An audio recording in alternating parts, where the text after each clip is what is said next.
time. It's a party. Great oldies. 101.7.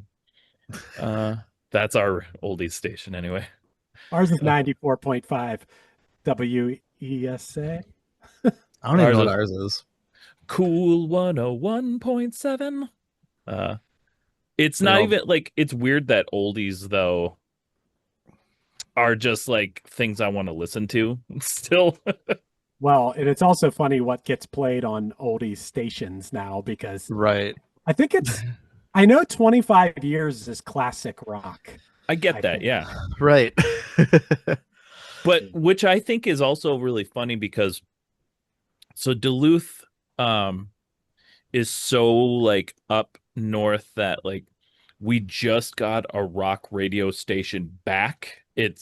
We yeah, we had one like 10 years ago, and then they were like, it'd be cool. Let's just make another country radio station because you need 7 of those.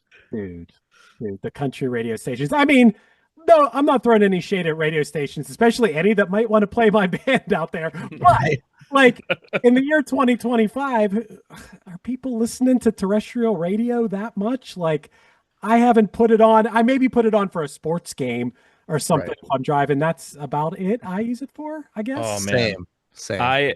But once we got that rock radio station back, oh boy. Yeah. Do I put that on my way to work every once in a while? Well, I feel like the rock radio stations around Pittsburgh have played like we have one that's like more like I guess what you'd call like modern rock, and then we have one that's like a classic rock. That classic rock station has played the same songs forever. Like I just said that classic rock is 25 years, but they've never updated.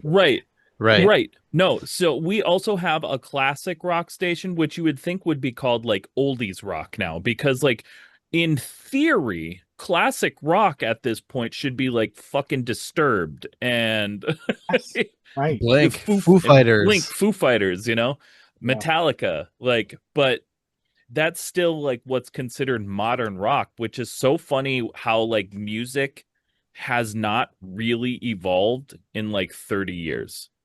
I think that the reason, our modern rock station, they'll play like Nirvana and Green Day and whatever, all this stuff, 90s, early 2000s. You'll hear some butt rock on there, of course. Yeah.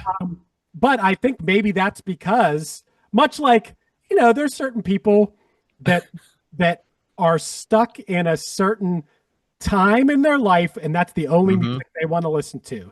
Yep. I like the music I liked as a kid, but I also want to keep my ears open always to new music but I think maybe radio stations with like the rise of, hey man, it started at Napster, then it went to streaming and everything, that maybe that's the last place where people that went there for music those are the last people that are still going there for it. I don't know. I'm probably offending some radio people out there, which I'm not trying to do. What are you talking about? I love radio. To be fair, I see that super hard in my area, like where I live, because I play in a cover band now. I've entered that phase of my life, and all the other cover bands around here are exactly like you described. It's like all the same, like the hard rock, the butt rock, it's all the same stuff, all the same music you described, and like. We are like we're the only band in the area that does pop punk and emo and stuff. And like, it's funny because like we stick out like a sore thumb, but like everyone else is doing the exact same thing. A lot of Skinnerd. Oh boy. I bet. Do you still get people like they'll be like, play Freebird? Yeah, we get people like we have people who will sit through our entire. Like they'll sit through our entire 3-hour set and they'll be like, "Hey, have you guys ever thought of adding Billy Idol or Bon Jovi?" And I'm like, "That's like going up. That's like going up to a woman and being like, you should smile more or something." Right. It's like it's just like fuck. I mean, it's not even remotely like that's so far off. But it just made me think of like that kind of like. Maybe you should smile more. It's like, have you ever thought about, have you ever thought about shutting your butt? We were like an hour into one of our last sets, and like we just got done playing like Panic at the Disco and Fall Out Boy, and this woman comes running up, trying to flag me down. I'm like, took all my in-ears, like, hey, hey, what's up? She's like, hey, do you guys play any Billy Idol? I'm like, sorry, no. She's like, will you? No. No, haven't practiced that. No. Sorry, I seem to have forgotten that one. Yeah. All right. Let's get on into this. Let's do it. How's it going, everybody? Welcome to the end another episode of the Unsigned Pop Punk Podcast. I'm your host, Patrick Tarnowski. With me is my homie Brett, and today I'm very excited about this. I just want you to know, Chris. Okay, so we have we've got Chris Fafalios from the amazing band Punchline on the show. Chris, how's it going? I'm doing great. I thought you were going to do one of those clever things. I thought that we had been recording for the past 10 minutes when we were talking about all kind of stuff. We were talking about cover bands, radio, rock radio, modern rock. And don't worry, it'll probably still be there. Okay. It'll probably still be. It was gold, you know. We can't really pass up a time to really bust radio rock's balls a bit, you know. Right. Yeah, sure. They were the kings for a long time. I'm sure you listen to those podcasts. I know, like Dax Shepard's Armchair Expert does this all the time. I've heard Marin do it before, but like they're like setting up the mics, and then like the people are like, "Oh, are we rolling?" Like, and they have that. Yeah. I thought you were pulling that on me.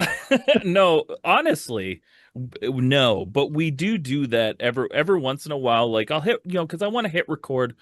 Because sometimes I got a short-term memory, and I don't want to. I've missed it once. I don't want to ever do that again. So I hit it early, and then sometimes the convo is just so good, we got to keep it. It's smart. Right. It's a smart thing to do. You never want to lose any.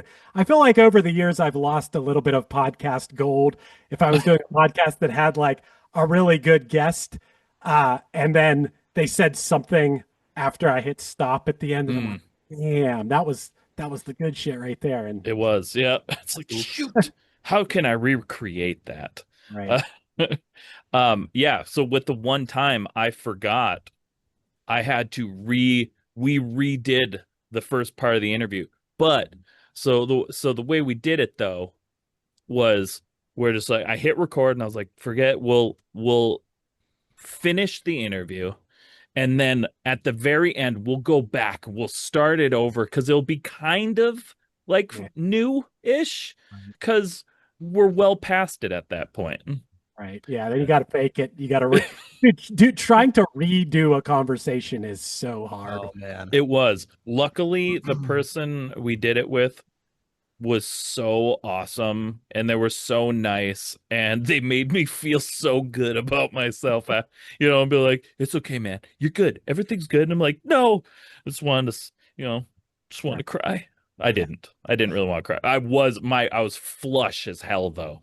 I was so embarrassed. When you're recording a podcast and there starts to be technical difficulties or something, and you're just stressing, I know that feeling. Like, start to sweat, you turn red. I mean, it's I've been there, man. Been there many times.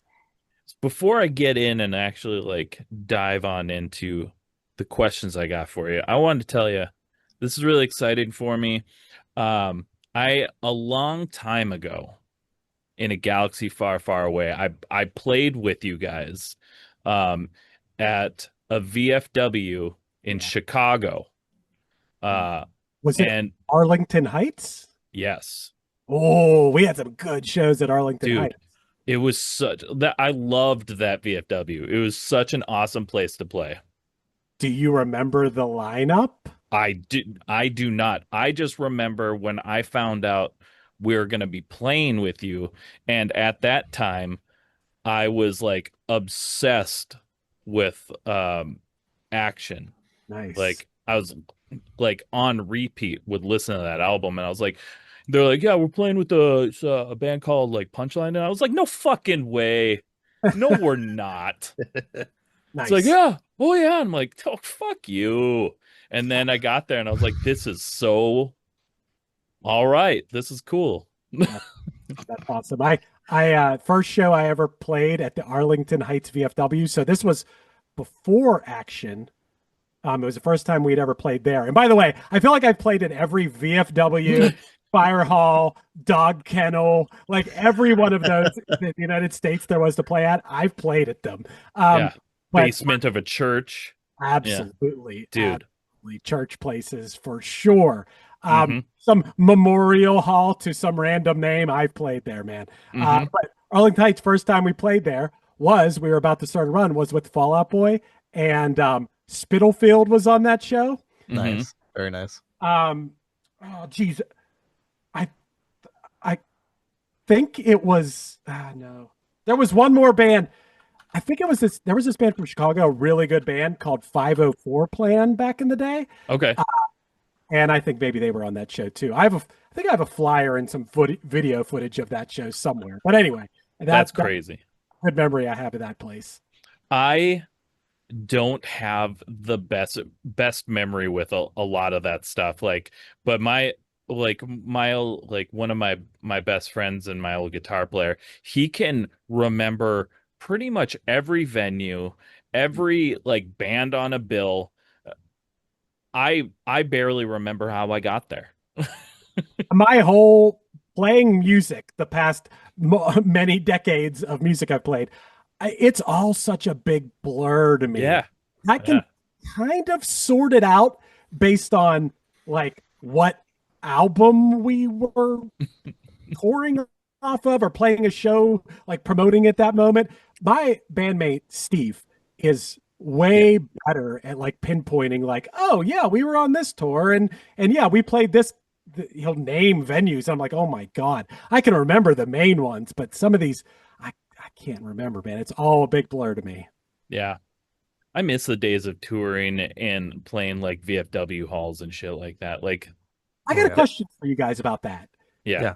Dude, when I was a kid, even, I was from like 30, 40 minutes south of Pittsburgh. And of course, there were plenty of places in Pittsburgh like this. But even in my small town, like half an hour, 40 minutes south, there were multiple places where we would throw shows, a local show. There was a VFW, a Charleroi VFW near us, but also all these other places. And young people and bands would always be putting on shows. And of course, that was essential to trading shows with a band from out of town, and that's how you make friends, and that's how you eventually tour together, and that's just like the natural order of things.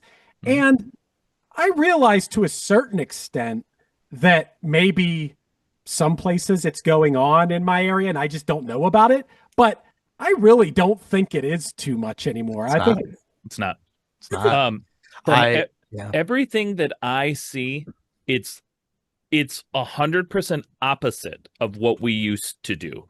Because what we used to do, if you were going to, once again, just using Chicago. Okay, so when we played that show, we went to Arlington Heights, or we played in Schaumburg, or things like that. You never fucking played in Chicago. Are you stupid? Work your way up to that. Well, it's just like playing in the big city never brought anyone unless you were playing with like a big band at a venue. Like a smaller touring band, you always made your money in the smaller, like those smaller suburbs every time. In where I grew up, we had friends who were a few years older than us, 3 or 4 years older than us. There used to be a place called Jam and Skate that it was a roller skating rink, and they had shows there. And that was the first shows I ever went to. And then our older friends had a band. They had like a hardcore band. We're like, this is amazing. And there was like so many people had bands. And like, that was a big part of why we wanted to start a band. And I bring this up. My girlfriend, her kid is 12 years old and he's interested in music. He started playing guitar. I'm like, that's awesome. You're getting like a decently early jump on it or whatever. But there's no like, when I was 12, 13, 14, I had options. Like if I started a band with my friends, we could play at Jam and Skate, or we could play at the Charleroi VFW or whatever. And I guess to a certain extent, we made that happen. We would set up our own shows, but I'm sure there are places in the country that still exists. I just see it a lot less. I would go see a show of younger bands around me if I saw that it was happening. But the most I see happening is just like, maybe some people are playing at bars. They're playing over 21 shows. That's it. Yep. That's it. My entire city, like all the places I mean, again, that's kind of why I kind of what you were saying too about, everyone else is playing in bands. I want to play in a band. There are times I was playing in multiple bands at once. We had people were always setting up local shows here, and these all ages shows that weren't just bars. And now that I'm an adult, I'm looking at like, where's everyone playing that isn't a bar? Nowhere. Nowhere. I unless it's like a coffee shop or like some like city funded thing, like Brat Days. That's a thing here in Sheboygan. Brat Days, it's a big annual event. But you don't have those basement shows anymore, and even the places that were like setting up, like that people were booking shows at, like these all ages places that weren't really built for shows, but sure, you can do a show there. Like they don't do that stuff anymore. And it's almost like they don't want to do it anymore too. Like, and it bums me out because I've got a daughter as well too, and she's gonna be playing an instrument pretty soon, and where if she wants to do anything, where's she gonna play? What she's not. It's like those opportunities aren't as even present as they were. Even as a fan, like a fan of music, and then it's a social event. It's a fun thing to do. Like, right. If you're 13 or 14, 15 years old, you're in high school, you're meeting people who are into the same things as you. Not to sound like old man yelling at a cloud or whatever, but kids, and I do think there probably are places. I hope that there are places out there that still have these kind of shows, but young, I feel bad if young people miss out on how cool that is. There's not a lot of, so at least here in like Minnesota, there's only a handful of all ages venues that I know of. But like you were saying, like back when we were touring, when we were younger, we're older now, but it's so different. But like in Minneapolis, that's like, Minneapolis, that's the last fucking place we would play. Right. Because anytime we would play there, there'd be like 10, 20, 30 people. But if we played in Duluth, we could draw hundreds of people, or Wilmer, we had hundreds of people, like Alexandria, or even out in Pennsylvania, we'd play in fucking Hazleton, like we wouldn't play like the big markets. The small markets is where people came out. Walk in the suburbs, man. I'll tell you, the first ever memory I have, like we were, it was early years of our band. The first time we ever traveled out of town to play a show was a place called Westminster, Maryland, which is, I don't know if it's an hour from Baltimore. It's kind of middle of nowhere or whatever. But we went and played at some place. I think it was maybe like had bowling and an arcade and stuff. And there was like probably 150 or 200 people there. And I remember, we have pictures from this show, that we had just released our first CD. Okay. Yeah. And we must have, and we were maybe sold them for $5, maybe $10, whatever. But this was my first, I talk about this all the time. This like lit the flame for us. We're in this place we've never been. And we played this show. And we must have sold 70 or 80 CDs at this thing. We're like, oh my God, this is incredible. And that just, I mean, at that point, the snowball started rolling for us. Like, oh my God, we could play these places everywhere. We could reach out to other bands. We can, I don't know. And that's just how we just learned, trial by error or whatever. But we were lucky enough that the first time we ever did it, it was cool. It was fun. And I think that's just such an awesome thing to think about, Yeah. Right. Totally. Yeah. And, around here, I know that there's a lot more people putting on house shows. I know in my city, like it's a lot more for the underground, bands, the alternative stuff or metal or anything like that. It's a lot more, well, especially the punk stuff. Because there is like an underground little punk scene here, but it's all like there's like one venue I think they play at, and then like house venues. Right. Yeah, I mean that's cool. I mean, punk rock as fuck.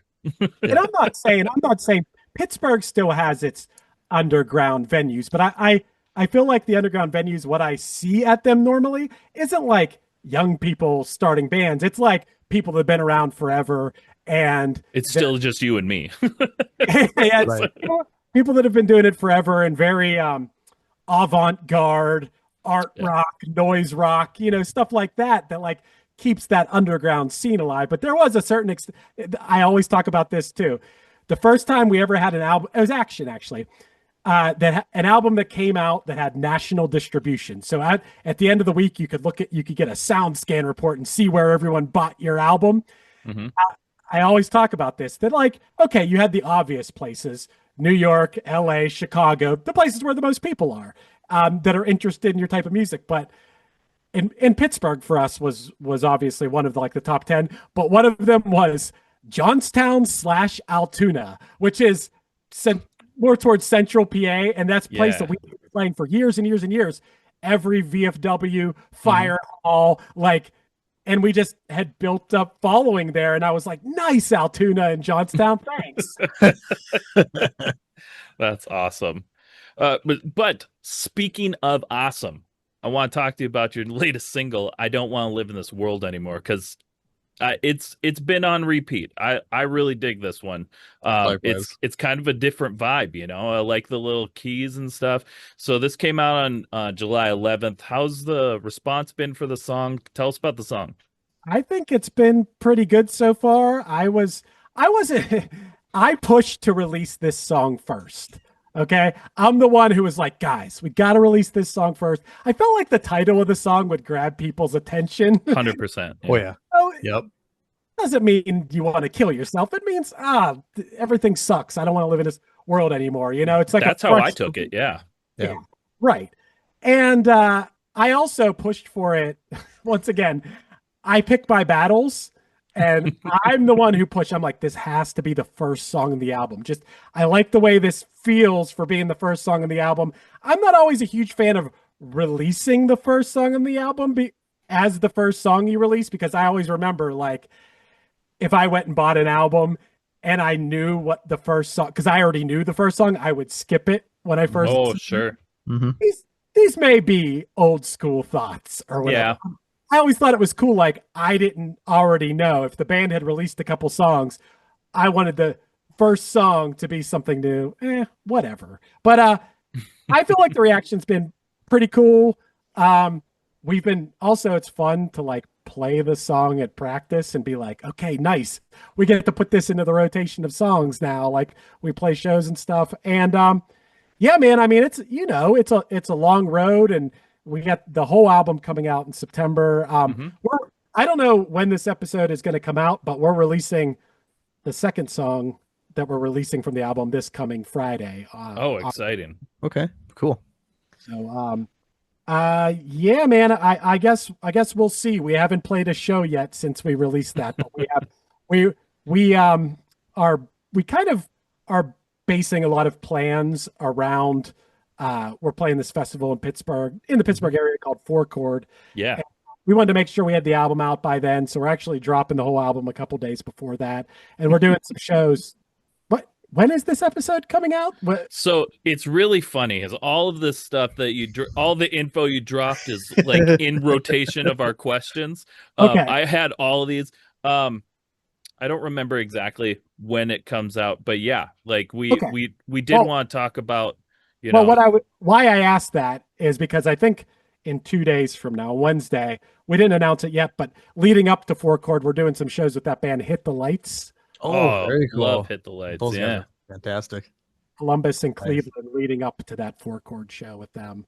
That's super exciting. With a new album and trying to do what we can to build the hype. Yeah. Trying to do some more touring to support the album after that, and trying to line some things up now for that. But yeah. Hell yeah. Very it looks cool. Like I'm not stopped. I didn't write it down, so we can have this come out whenever we want. I mean, I just meant it was coming out tomorrow or something. You are listening to this right now whenever we choose to put this out, and you're hearing it on that perfectly timed time. Cool. Perfectly timed. I love it. So I know you did mention, you got the new record coming out in September. Anything you can kind of tell us about that? We've been working on it for a while. Our gap between albums was way longer than I'd like, but we stayed active that whole time. We released some singles and did a lot of stuff, but I feel like we fell into a world of, and I'm sure you guys have discussed this before on your show, of like the singles world, which Oh yeah. I believe in an album.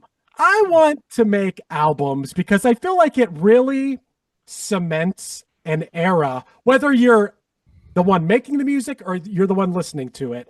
An album can really solidify an era, a season of your life. Yeah, totally. Never again do I want to take like the gap that we took between our last album.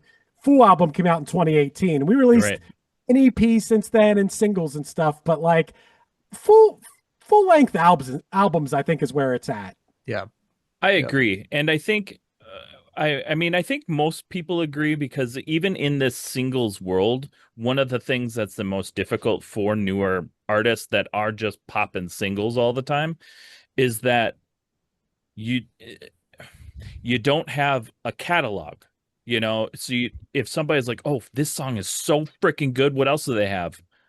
2 songs. Okay, well, that's cool, and I'll listen to those 2 songs until I get tired of them, and then it's like move on to the next thing.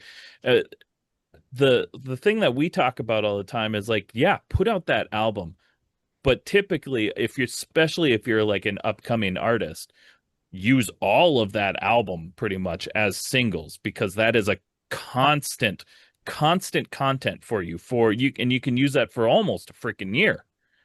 Yeah, absolutely. And we're kind of, we're flying by the seat of our pants with releasing the singles and stuff, because we had the whole album out. Like we were going to release the first single on July 11th and the second one on August 20th.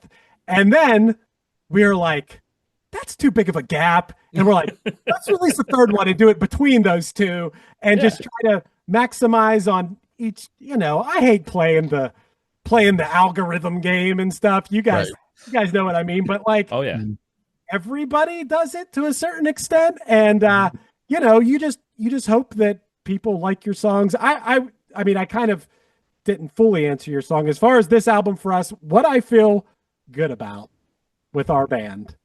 And I'm probably the best judge of this because I've been in this band the whole time, is that since this is a silver lining of not becoming like a freaking huge band, the silver lining is that you're never phoning it in. You're still struggling in life. You can still relate to the people. Like, look, no offense to like huge bands that are making millions of dollars. I can't relate to you. Right. I can't relate to like, you're going in some fancy studio and writing your songs. You might write something catchy or good, but like the people that I relate to are artists I know are in the trenches usually. I mean, there's exceptions, of course. There's people that are phenomenal artists, but the blue collar type bands like Patrick, you're wearing a Get Up Kids hoodie. That's one of my favorite bands of all time. Love them. They're a popular band, but they're not like, living in Green Day luxury. Yeah. Right. I can still relate to the Get Up Kids. That's what I'm getting at, Totally. I get that. It's for our band, it's kept us wanting to improve as songwriters, getting better at our craft.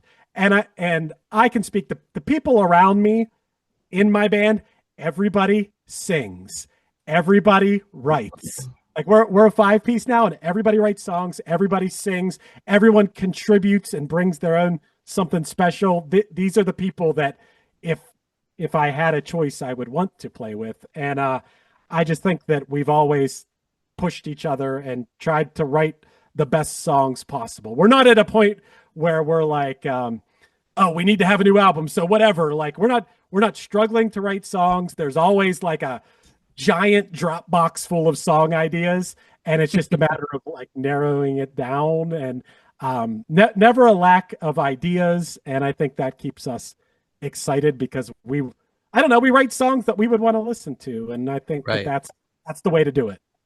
one of the things, going off of that I've always enjoyed about your music is that over, the, 2 decades worth of music, like even when you've made artistic changes and tried new things, you've still always just sounded like the Punchline. It's just like it. Not every band can do that, and it's a hard road, like to travel. It's hard because a lot of times, even the Get Up Kids, they did it. They went a little alt country. Yeah, and it fucking sucked. Oh wow, coming in hot take. I mean, it wasn't my favorite when they went that route because but it didn't suck, I guess. Yeah. I didn't like it. Good It's not what we wanted from them. I know. No, right. and I think that's the big thing. That's the big thing. And I remember when it came out though, I was younger, so I was real angry about it. I was like, what is this shit? Like that, where's the Get Up Kids? I mean, 4-minute. I had 4-Minute Mile when it came out because I put on the headphones in a record store and heard like Coming Clean, the first song. I'm like, I love this. Okay. Yeah. And Something to Write Home About, all time. That's an all-timer. That's an all-time record, right? All-time record. And then I feel like it was, songs. It was hit and miss. Oh man, I feel like I'm talking shit. I'm not. I love it. They're one of my favorite bands. I mean, Guilt Show was my my bread and butter. I love that. Guilt Show's a great album, though. Fantastic. It's great. I love it. Mm-hmm. And it's not everybody can put out banger after banger. It's just it's okay. Right. Here's another reason we could talk about this with the Get Up Kids. You could talk about this with Jimmy World. There's like a lot of bands like in our world that made albums. Something to Write Home About is like, it's like a journey, and it's not just, it doesn't feel like anyway, just a collection of songs you happen to write. It feels like it moves. It ebbs and flows, The order of the songs makes sense. Yep. It's like clarity, the album makes sense. And I think that's so cool. Yes, you can listen to a song from it, of course, but listening to the whole album is an experience. And I think what I'll say, if I have to bring it back to my band, is we've really tried to do that with this album and a lot of our albums. I could tell you ones that felt more like we were trying to write this big thing that all tied together and made sense, and other ones that were more like, okay, a collection of songs. But I do believe in the album, and I think this new one we tried to make an album for real, for sure. I'm very excited to hear the whole thing. So it's Somewhere to Land is gonna land on my album, my record player. I just want it to land on your ears. Land on my ears. A little ear candy. Yeah, there you go. New slogan for the record. Yeah. Landing on your ears, September 12th. September 12th, right? I will say that there's like we have a lot of okay, this. I'm sorry I didn't send you guys. I should have sent you the full album. No, it's okay. I would have done that. Slipped my mind. I could have. Damn it. Dang it. I'll do it after this if you guys. Yeah. Want. Sure. All right. I would love to hear thoughts on like what you think the best song is. What song should we push? One of those things that you have to think about when you're releasing an album now is like, okay, so if we're gonna reach in our pockets and like make like a cool video that we got to spend some money on, which one, which one are we gonna go for here? And sometimes you make the wrong decision because it's not the one that I don't know.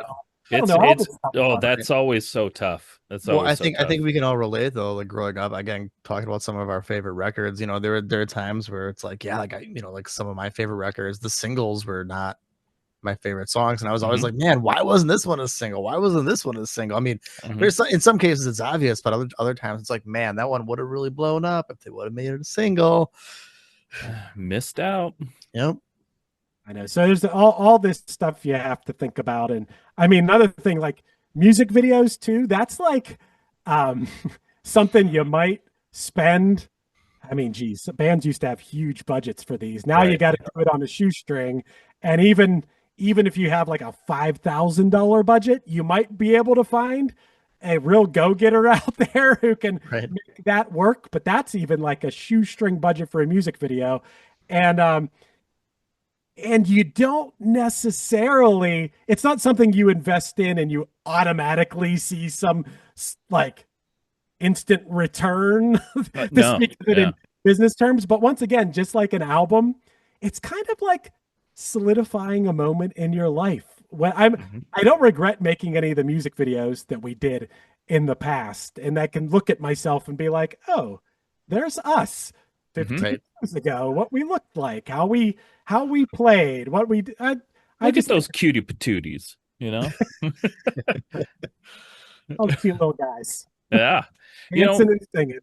so like kind of going off of that, I'm gonna jump to this one here, Brett. So like because you were kind of talking about this, what's your favorite Punchline song then that never quite got the attention you thought it deserved? Oh, man, that's a good question. We put out this album in like 2007, 2008 called Just Say Yes. Hmm. Um, there there's a couple songs on that album.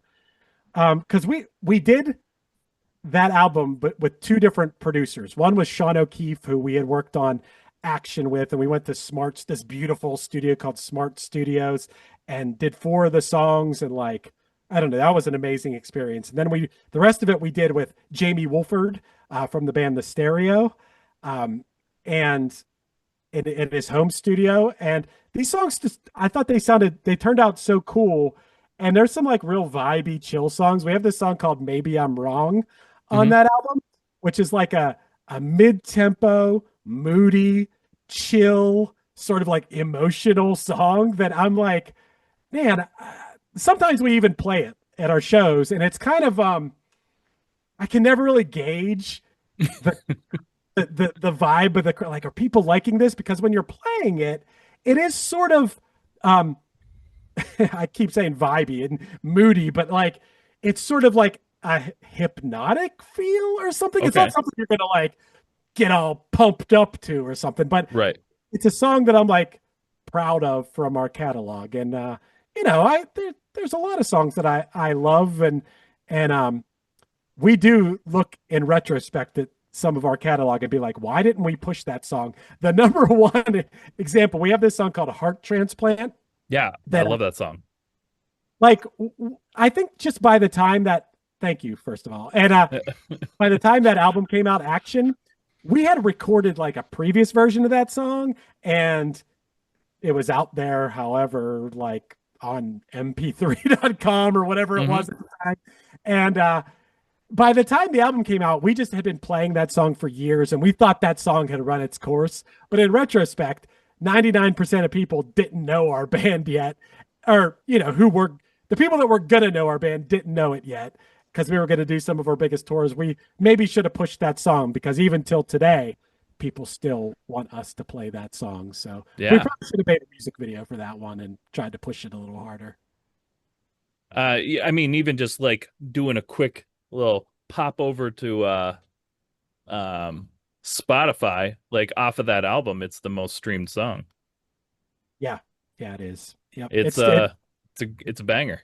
it remains to this day. Um, I don't know. I, For a while, I think we like.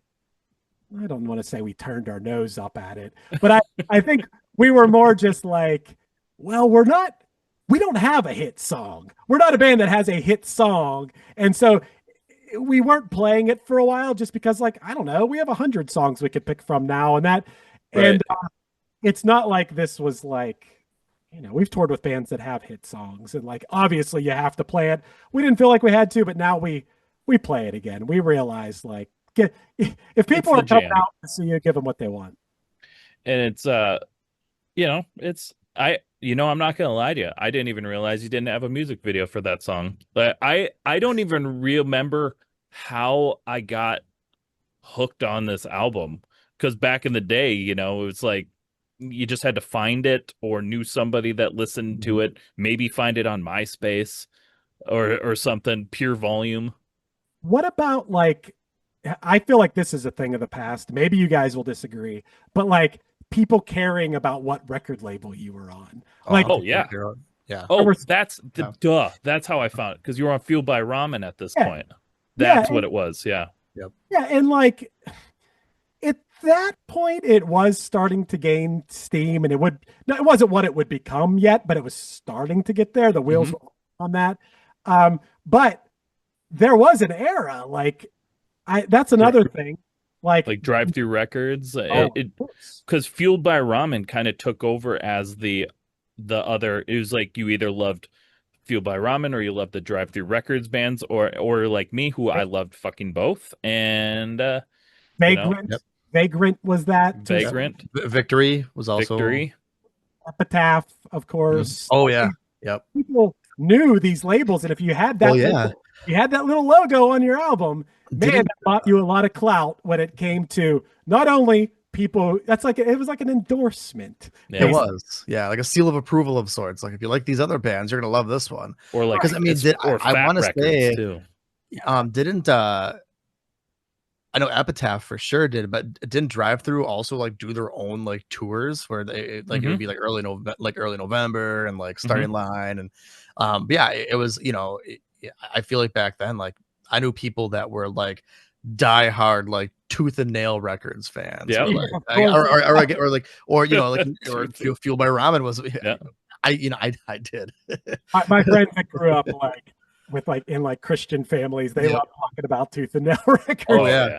They're all about Norma Jean and Anne Boleyn and all that stuff, and like that was that was like their niche of like, you know. But yeah, it's after a while. I want to say it I don't know, maybe like late 2000s was when I kind of noticed that shift away from people caring as much, because like it was a big thing if like a band on any of those labels like signed to like a major. You know, like it was a big deal, like for better or worse. Like sometimes people would be like really stoked, other times would be like, oh, these guys are selling out. And it's like now people don't care. People don't pay attention to it anymore. People would give it a chance. Like if it was a new band on a label you liked, you'd at least give it a shot. You'd give it a couple songs.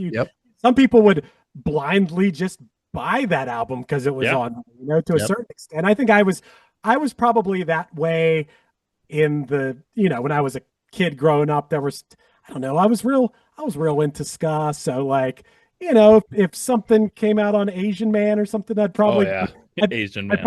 I'd probably buy something just because it came out on Asian Man, or you know, there's definitely those kind of labels. I think, am I wrong? Is that a thing of the past? I just, in my experience with younger people, that is not something they even clock anymore. I think it is a thing of the past. I think I don't even know who's on what record label anymore, because it's not. It isn't. It isn't. I think because it all depends on the label. Like I know that, you know, labels like Smart Punk and stuff like that. Like this kind of the mid tier, like, because let's be honest, like at that time, Drive Through Records and Fueled by Ramen were big labels, but they weren't like. They were the biggest of like pop punk labels, but they weren't like massive labels. Right. And I think a lot of it now is like mid-tier labels like Smart Punk and Fearless, you know, like some of the ones that are like still sticking around, people do care about, but it's not even 50% of what it was. Right. Well, this makes sense that we're talking about this on the Unsigned Pop Punk podcast. But when you first hit me up, I'm like, yes, we're unsigned. People say that all the time, but I mean, we've had like Tom Higginson and stuff, you know, like the point of the show is to like have both sides, you know, because a lot of our listeners are people in bands that are still struggling to learn and stuff. So having, you know, people like you come on and be like, well, we did this shit didn't work. These are cool. I mean, what's funny, what we learned eventually was like, and I felt like we were always a little bit ahead of the curve of knowing what the next thing was. At some point, I felt like we felt slightly behind the curve on certain things. Like we weren't right away on TikTok and stuff. Like we should have been ahead of the curve on that. But certain ways we were over the years. And I do think that we were a little ahead of the curve on realizing, like, after our FBR deal was over, we're like, why don't we just fund our next album and release it ourselves and get a distributor to distribute it and just do all the things a label does ourselves. And that kind of became the way of the world. And then by whatever it was, I guess it's been like 9 or 10 years now, the moment, this isn't really punk music, but the moment where I think everything changed was when Chance the Rapper had the #1 album in the country self-released. And that's when we're like, oh, why? I mean, there are legitimate reasons to be on a record label. 100%, yeah. But for us, if a lot of times it was more like, if we can find a way to fund the pressing of vinyl and, whatever, and not have to like, split stuff with the label. We've been lucky. We've had a really good relationship with a small label out of like Illinois called TDR Records. Our friend Mike Hollins runs a label out of there, and he really, really cares about making beautiful records. And love it. But there are a lot of things that like some huge label's going to do that Mike can't do as a one-man operation there. And right. I think that, at a certain point you realize that why do you want to give away, unless some label can offer you some, I don't know, $1 million of support or something, or can get you somewhere. I don't even know. Maybe you guys can answer this question, because I always ask this. If someone handed me like or someone wrote me a check for $100,000 right now and said to me, use this to promote your new album and make it blow up. Maybe 20 years ago, I would know how to spend that.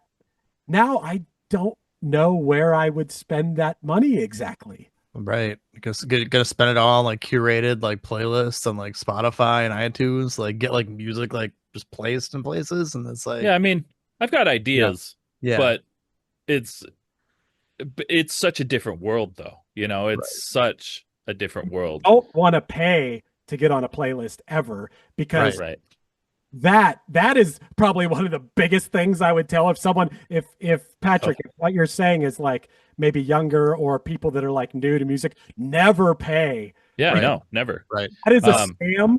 That is a scam. And it's against the law. Yeah, and you can get shadow banned on these streaming sites, and there's a lot of stuff that can happen. We almost fell victim to it one time, because we thought it was a legit person who you hired to then shop your songs to the playlist. Right. Like, we thought we were hiring someone who had connections. And what he did instead, we're like, why are all our plays coming from these like bots? London, and we're like, oh shit, no. Right. And we stopped it, said, take us off of those. Luckily, he gave us back our money. I'm surprised he didn't just run off. Probably because he didn't want us to like, whatever, like tell the world or something. But what we didn't know. We thought that like, oh, he's just well connected, knows people that like curate these playlists and stuff. Do not ever spend $1. Right. Yeah. Right. No, there are like legitimate people, and there's like places, and we work really closely with one that I absolutely love. And they're big picture media. They do so much for their artists and stuff.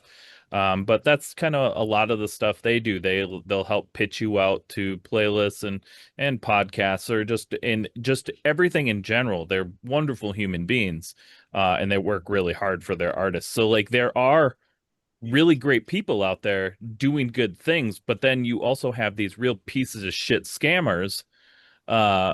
And like when I was first starting Unsigned Pop Punk, it was just like it's just a playlist. I had no idea. I didn't know what I was doing, and here we are now. But still don't know what I'm doing. I still don't know what I'm doing. So we're right there. But like there were a lot of other playlists, so I'd look around and like, okay, because it was at a time when so many people were making playlists. It was just like a really weird kind of kind of thing.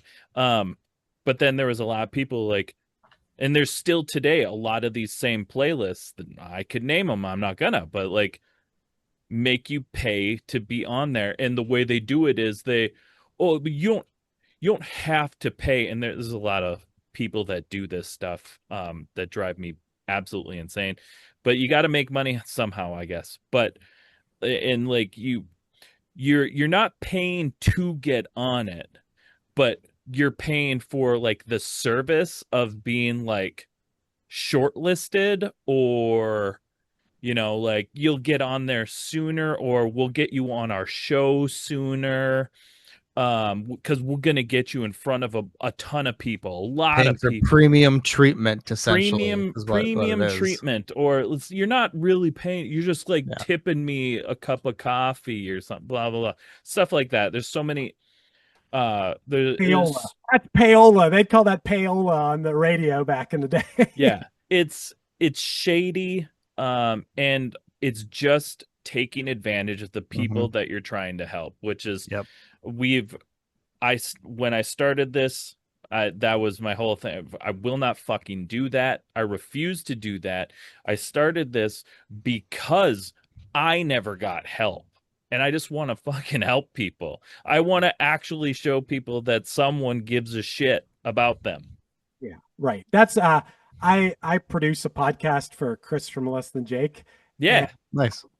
and what like we always have a guest talk about a song they wrote, but we always have a segment between the interview and the end when Chris and I kind of do a wrap up of the episode. It's called Band You Might Not Know, and Mhm. we just get tons of like things and always like want to shine it for no reason, just because it's cool. Like I always think Mhm. to myself, the reward of something like that for our podcast, for example, hey, if we're getting our kickback is that band that we featured on there is going to tell their friends like, hey, we're on this podcast, and like Right. also probably like us and think we're cool. So I think that's the kickback you get. And as far as Yeah. making money, I mean, I guess that's kind of what ads are for. It's Right. it's it's literally how that is literally how we have built everything we've built. It is that mentality of growth by mutual communities. It's growing by sharing and helping each other. I help you, you help me. We share all of our communities, and if we all share our communities, we all grow together. And that's that mindset, and I love that. That goes right back to what we were talking about when playing the VFWs in the fire halls. You bring a band from or Patrick, I bring your band out. You come play with us in front of our people, and then Yeah, we'll go in a month. We'll go play with you in front of your people, and that's like exactly. what's that? What's that thing people say? Rising tide raises all ships, or whatever. You know. Yeah. Yeah, well, yeah. I mean, like I said, like it just that's that mindset that I guess I just carried over from being in bands and doing that shit, show swapping and like helping each other out. That's how you grow. You grow by growing your communities together. It's also how you make friends for life. And Yep. friends are Yep. fucking cool, and I need more. Yeah. I want to be friends with you guys. Dude, friends forever now. Oh yeah, We'll have bunk we'll do a beds. pod together. Oh, we got bunk beds. Don't you tease me, Chris. Once you pod together, you're friends. Right. Friends for life.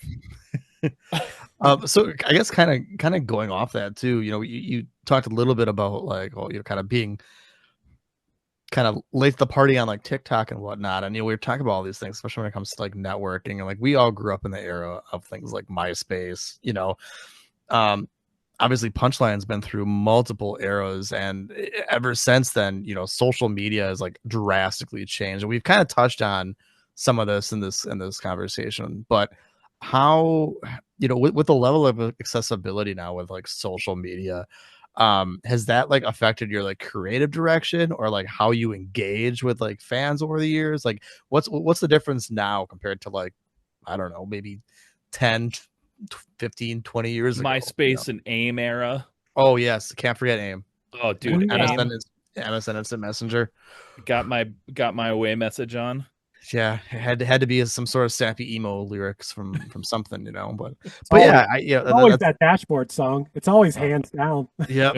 the whole outro. Yeah. Yeah. Hey, we went from demo tapes when we started our band to CDs to then you had your MP3s and stuff. And I would say that we were very good at using MySpace. We took advantage of the MySpace bulletins and made them funny and entertaining. And that's like around the time when we were starting to get some good tours and stuff. So we've always been like pretty accessible. And hey, it's easy to get lazy with like the DMs and stuff now and not see messages. I'll tell you the one that I don't use and I feel bad. I'll go look at my Facebook Messenger and I'll be like, oh my God, there's hundreds of messages in here I never responded to. Everyone's going to think I'm a dick, but that's just one that I just don't look at, you know? No one looks at that. Right. No one. And I think that it can be a little overwhelming trying to keep up with like, I'm sure you guys know about like, you'll see pop artists do this. I see bands do this sometimes too, where you're like supposed to use the same clip of the same like 15-second clip. And if you post 10 TikToks a day using like, I don't want to do that. I'm like, I don't want to be, I know that I am. I'm a podcaster, but everything that I make, be it music or podcasting or whatever, I really like believe in it. And even podcasting, like there's an artistry to it. And never do I want to create content. I hate when people say content, like content for the sake of content. Like that's right. I could think of some examples of things I do sometimes to like stimulate the conversation or like whatever. Like, and I think that there's some fun in like interacting with people. Like, you know, you put out a question and then you share people's answers and stuff. I think that's fun, but like, oh man, I feel like it could be pretty exhausting to try to like do every single thing that is recommended that is constantly changing. And then I think sometimes if you do that too much, you forget to write a song. You forget to like sit down and spend some time writing lyrics or picking up your guitar or whatever. And I wouldn't want to just be a content creator. That seems like a stressful. It's a lot. It's a lot. That's kind of where we're currently at, but instead of making the same clip over and over, we have hundreds of different clips. Like it's just like, you know, like for even as an example for this, you know, I'll clip up to 10 little parts just out of this show. But then we also do like reaction videos, which we thought were really cool, you know, for a long time, because a lot of people like do reaction videos and it's always like reacting to like the biggest artists. And we're like, what if I love that. What if we do like this, like the up and coming bands, the ones that may never have this happen? And we're like, dude, we see you. That is awesome. That is, and also that's fun. Like that's something you guys can do that's enjoyable. I do that. You know, for Chris's podcast and I host a podcast called One Hit Thunder. About one hit wonders, and we're constantly the clips we're putting them. But my ultimate goal is I want someone to see that clip and be like, oh, I'm going to go listen to that full episode. And I realized that like, it's like fishing. And if you get even a person to come subscribe, just one, that's a person that can listen to you for years. And I mean, I'm not complaining necessarily about that. I think more just like, I don't want to make, oh God, I listened to this woman who, it was somebody whose podcast I edited that has nothing to do with music, but she had this woman on she got a real huge TikTok account, and her whole theme of her thing was about educating women on like period health and stuff, like just all this stuff. That was what it was. Like it was female education or whatever. Sure. maybe for people in countries that don't have education on it or younger people or whatever. That was her whole thing. She was making like 50 videos a day on TikTok. That's what part of what I took away from this was like, oh my God, that's so much. That's so many videos. Like that feels like churning content. That's like a real grind. I don't know. Yeah, that's too much of a grind. I mean, Right. I guess if that was my only job, I was gonna say, right. Sure. Like, but for those of us that don't have that luxury, yeah, which 90% of people that are in bands don't, right. it gets to be a lot, and burnout is so high because all the world is content, and the attention span that is Yep. 30 seconds at best. we got to get the attention span back. That's why we got to make albums. Right. Right. Singles. Dude, That's where the single mentality kind of came from, was give me the goods, give me the goods, give me the goods. Give me the goods. there are some songs that are like, you know, a 30-second clip is, I mean, I could think of so many off the top of my head. When like, who's the guy? The I never represent, baby. The song's in like Taco Bell commercials now or something. The cause I gotta make it. You know, you guys know this song. I'm sure I do if I heard it. $1 Million Baby. $1 Million Baby. You know that song. Yeah. I may or may not. Come on. You're gonna I mean, it's, you know, if it's played in like Target, I might know it. listen, you're gonna know this. It's on a commercial. I just brought up on my Spotify too. You gonna put, was it $1 Million Baby? Let me pull it up on Spotify. We'll all listen together. And you at home, you pull this up on. I love that I'm promoting $1 Million Baby like the biggest. like they need it. Is it Tommy Richmond or whatever? Yeah, that song. I got that. Tommy Richmond. And like even like yeah, because you know he only has like what's this, 1 billion plays? Yeah. He doesn't need any more. That Gracie Abrams song had like one part of the song that was like, dog, I couldn't tell you what the hell that is. Gracie Abrams song. You don't. No, another one you would know. I don't know that. You know who Gracie Abrams is? Huh? You know who she is? No. Oh, I'm gonna educate. Am I looking at the right one? Tommy Richmond? Oh, Tommy Richmond, yeah. Okay. And then what yeah. So that song, I have no idea what that is. They're using it in like I think a Taco Bell commercial now, actually. Hell yeah. But it was huge. It was just this one part of the song was popular on TikTok. That's what I'm getting at. Okay. Oh, right. sure. Right. Gotcha, I mean, look at Wheatus, Teenage Dirtbag. It's great. Thing was it came back. It came back. Yeah. Yeah, it came back. So you never know when a song's going to catch on one of these things. Oh yeah, and TikTok can make or break you a lot of times. Like that's how a lot of these labels are even looking for bands now. Yeah, every TikTok. Song is a little lottery ticket in a certain way. And I see.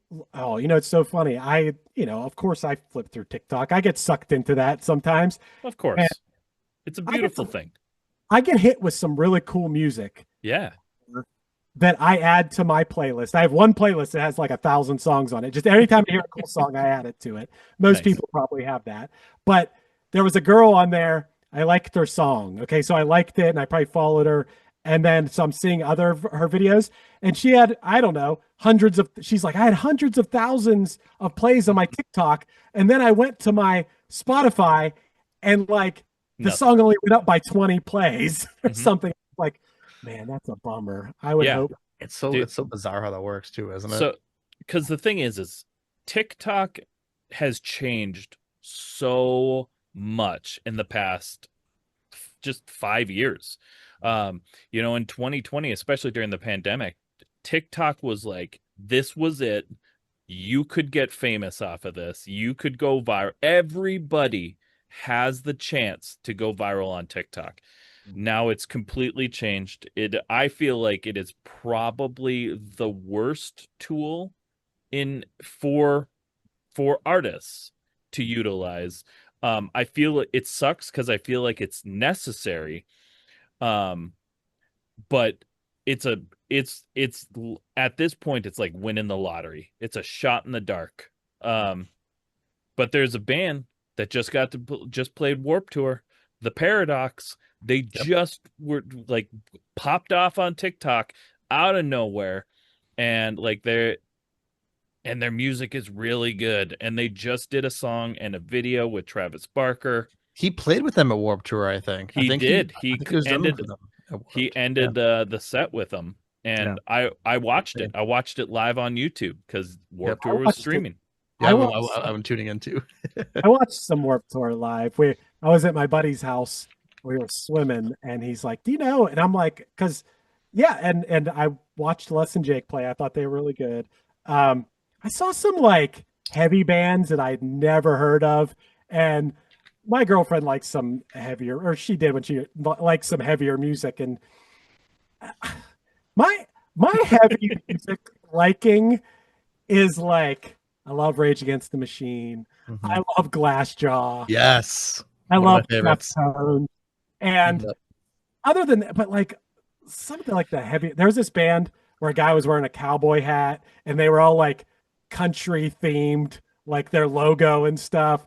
And they were like, I'm like, this sounds like everything I've ever heard. And like, there's nothing original about this. She knew who they were. I don't know. I don't know which one that is. It was a band called Asking Alexandria, maybe? No, it was a band called Gideon. Oh, dude, I love Gideon. I'm familiar with them. I don't know. Yeah. I mean, especially. I was watching it live. I'd never heard of them. And there was this band, I think they were Russian.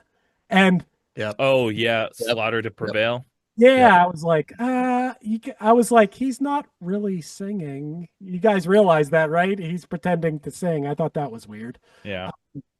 I don't know. I'm with you though. I like my heavy is kind of like you said, Glassjaw, Deftones, like the Blood Brothers. So it's very different than some of the heavy stuff that they're showcasing nowadays. You know, it's funny because, like I said, we do our reaction videos, and typically I take on the heavy ones because I like that way more than he does. But sometimes I really like to fuck with him. And I'm like, dude, this is yours. You got to check this out. And he's like, this really isn't my stuff. And then he'll get comments on his, be like, you should have had Patrick do it. I feel like I heard and I'm like, no, that's the point, is not everything has to be liked and loved. And like, it's okay for somebody to like not thoroughly enjoy it.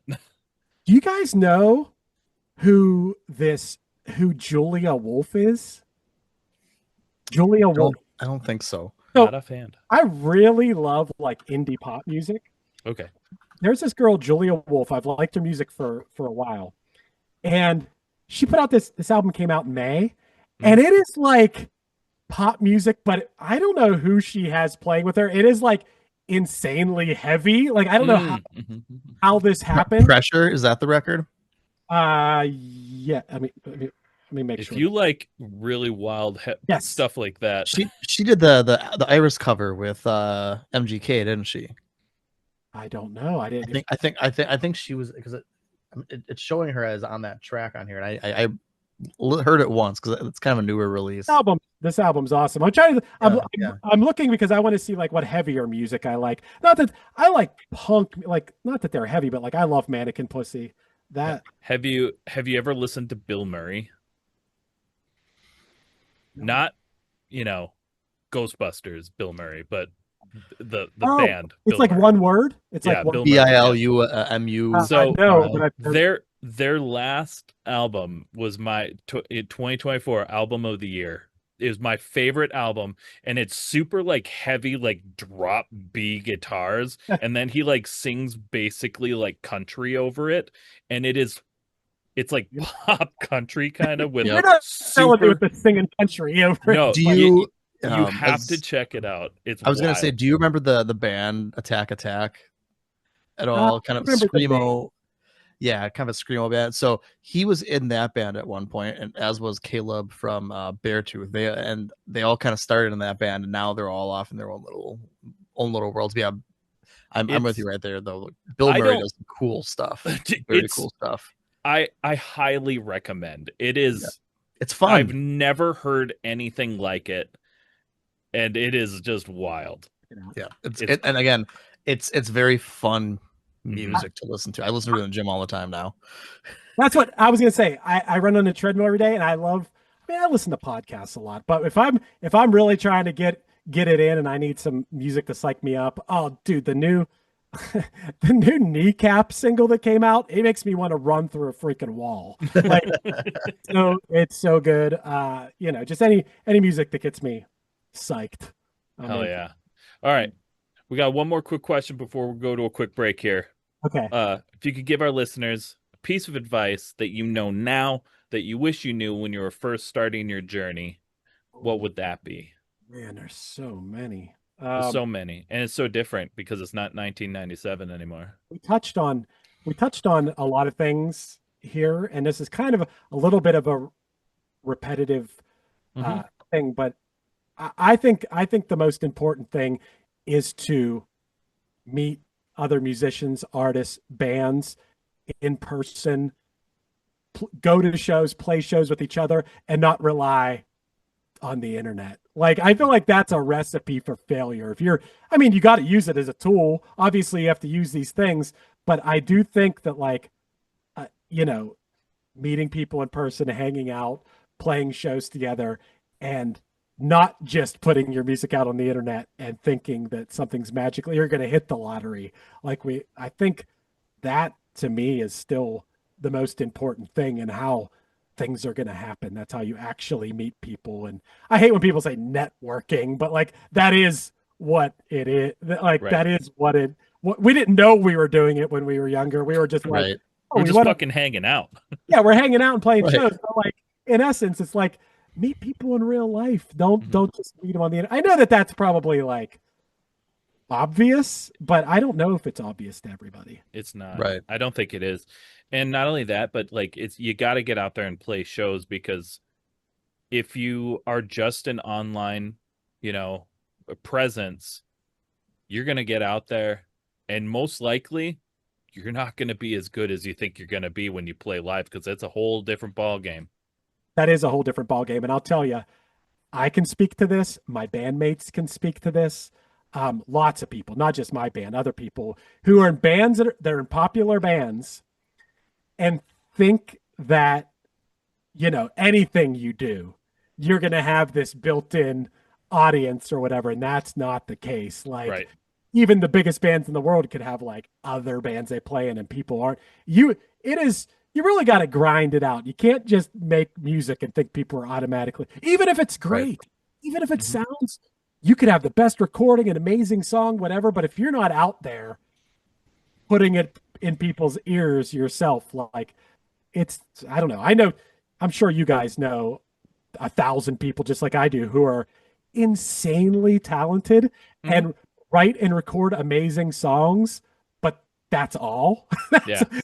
And I wish the world were that way, where if you're that good of a musician or a songwriter, people automatically find you. But it takes more than that, man. It takes a lot more than that. Absolutely. Got to get out there. All right. With that, we're going to take a quick break. We'll be right back with our next segment. How's it going, everybody? It's Patrick with Unsigned Pop Punk, and we partnered with GFUEL. And let me tell you, there's no more pop punk drink on the market right now. I don't care what you used to drink at. GFUEL keeps you energized, focused, and hydrated. I just picked up my favorite flavor, Blue Ice. If you go to gfuel.com right now and use code UnsignedPopPunk, you're going to save 20% off your entire order. This tub I have is only $35.99. Now, that may seem like a lot, but it's got 40 frickin' servings, which, if you think about it in can form, is like 89 cents a can. And they're always dropping new flavors and collabs with some of your favorite animes, video games, and movies. Head over to gfuel.com and check it out for yourself. Let us know what your favorite flavor is. And once again, don't forget to use our code UnsignedPopPunk at checkout to save 20% off your whole order. And we're back. Thanks so much for sticking around. It's time for everybody's favorite part of the show, the Food for Thought segment, because y'all love to listen to this and get hungry on your way to work or whenever you're listening to this. I always imagine that you're listening to this on your way to work because that's my favorite time to listen to podcasts. You know, just I'm not ready for something to rock my face off yet. It's too early. I always have a podcast playing when I'm making breakfast. And there's never a moment of silence in the shower, making breakfast. Every moment, watering plants, I have a podcast on. Wait, serious question though. Do you also, because I do you have one of those shower heads with a speaker in it? No, you know what? I have a Bluetooth speaker that's pretty good. Okay. And seriously, my phone gets loud enough that I just set my phone like on top of the toilet next to the shower, and it's usually loud enough unless the podcast isn't like mastered correctly or something. But you know, I can hear Mark Maron in there, you know, sure, when I'm in the shower or whatever. So I should have a speaker in there. Dude, I got one that was like, it was so cheap. It was like $10, but it's like a Bluetooth speaker shower head, and you could just like pop it out in the middle and go plug it in, and then just put it right back in. Send me that link. I got to get one of them. Just Amazon, baby. They get crazy on there. All right. So first question I got for you. You know, clearly through this we've been talking about it. Pop punk, we're full of nostalgia. Right? What's one Y2K era snack or like some food trend you wish would make a comeback? Because there's a lot that's missing. Y2K era food that, oh man, it's so funny that I around that time.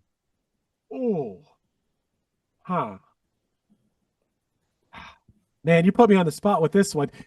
What comes to mind for you guys? What am I forgetting here that I can't get now? You're saying there are things that you could eat then that I can't get now? I can think of some things that weren't that good that I ate then that I can't get now. But well, it made a comeback, but I still want my fucking Surge back. Or Vault. Jolt. There was Jolt Cola. Yeah. Jolt Cola was like the original energy drink. It was, and it was gross. And I drank plenty of it, trying to stay awake. I'm sure you guys have experienced the late night driving, rolling the window, trying to get the hitting yourself in the face, like that kind of stuff. Popping a little Truckers Love It, you know, energy pills.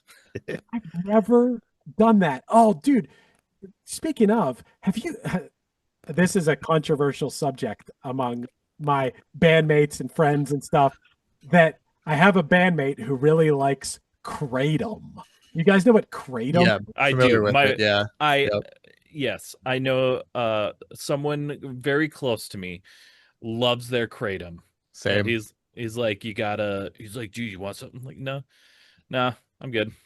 And it's funny because I had like a week where I would, and you eat like 8 capsules of it at a time. And I'm like, and then I was like, all amped up. I'm like, dude, this Kratom's awesome. And then I remember, I think I talked to, I don't know who I talked to, like maybe a few days in that. And they're like, you're taking Kratom? I'm like, yeah, it's like tea or whatever. And they're like, that is like, there's something about the makeup of that it's like kind of an opioid or something. Yeah. Mm-hmm. And I was like, oh, okay. So when you were talking about like, so my brain is so inappropriate sometimes, and I'm just cool with it. I love it. But when you're like, you know, this is a little like, you never know. Do you guys like crack? And I was gonna be like, fuck yeah, dude, fuck crack, yeah. I mean, I really got to stay up for a while. Well, because now, Grant, I've never done crack, but I thought, but that's where my brain thought was like, you guys want to get real crazy? That seems like the drug that would be the crazy. Like I know people who have smoked crack, and And I think maybe now at this point in my life, I'd be like, oh, okay, you tried it. But I remember the first time someone told me that they had done it, I thought of them differently after that. I was like, whoa, you're a real fucking badass. I don't know if I don't think that was my thought. I was like, No. wow, you're That's real crazy. messed up. You've changed, man. You real changed. I can't even smoke weed. Like I just can't. My body, I get panic attacks. Dude. I wish I could, man. Preaching to the choir. I'm in the same boat too. Yeah. I used to be able to and have a laugh with my friends and eat some snacks. And I just think it got stronger and stronger and stronger. And the medical stuff. I have full-blown panic attacks. I haven't smoked in years. Full-blown panic attacks, feeling like I'm going to be the first person who dies from weed. That has definitely happened to me in my life where I was like laying on the floor, like, dude, so many times. It's gonna be a first time for the podcast, so I hope this one has the most amount of listeners, because the most, I think, pathetic story I have. I say pathetic, right? But it's not. Everybody's got their thing, but everybody's like, from weed, man. It's like, Half Baked is like, I smoke dick for crack or whatever, and he's talking about being addicted to marijuana. But there was a time when I smoked weed and I panicked so much that like I thought I couldn't breathe. I thought the world was collapsing on me. I took a shower with my clothes on, sitting on the floor, like freaking the fuck out. And my friends were like, dude, this was just weed. I know. Dude, and that's the thing. My worst experiences have been from it's something you could go buy at the store down the street from my house now. Like I can literally drive 2 minutes and buy it if I want. But like that, my worst experiences, like at some point it became too strong and I can't do it anymore. Yeah. I hear that a lot. I hear that a lot from people. We're not the only ones. Right. All right. Like I hear guys, I listen to Stavi's World. Stavi is a comedian. I've heard comedians on there talking about that. Like that they want people to sell like medium grade, like old school, like how it was. Yeah. Stuff you would, smoke through a potato in your closet. Those were the days. But what about foods though? What you were saying, like some foods that you can't get anymore or something? I veered us way off. Sorry. Well, I was talking about Surge. So I was gonna say Surge came back though. They brought Surge but back. It's gone again. Is it gone again? Yeah. Did they do us dirty and they took it away again? Dirty. They took it away. I was a Surge boy. Like, man, when I was in like 5th grade, man. I would go to soccer. I'd go to my soccer games with Surge in my water bottle. Like, I could go for like a 0-calorie Surge at this point. Dude, like, I would like they never made it, but it's like, come on. Right. I drink diet and zero everything now, and like I don't have to, but I choose to because I just prefer the flavor. Give me a Zero Surge. Yeah, Zero Surge. Bring it back. Bring it back for us, because that shit would fly off the shelves. Like, especially now, because that's all I can drink. I mean, I'm drinking an energy drink right now, but it's 10 calories. I cannot eat all the time. Yeah, I can't drink my calories. I really hope that Polar comes out about seltzers, because I drink, I guess Polar Orange Vanilla is like my favorite seltzer. I get some LaCroix and stuff too, but I probably drink like 6 to 8 of these a day, and I case of them a day. I worry that at some point there's something's going to come out about these, and I don't know. Maybe you should. Water has actually never been good for you.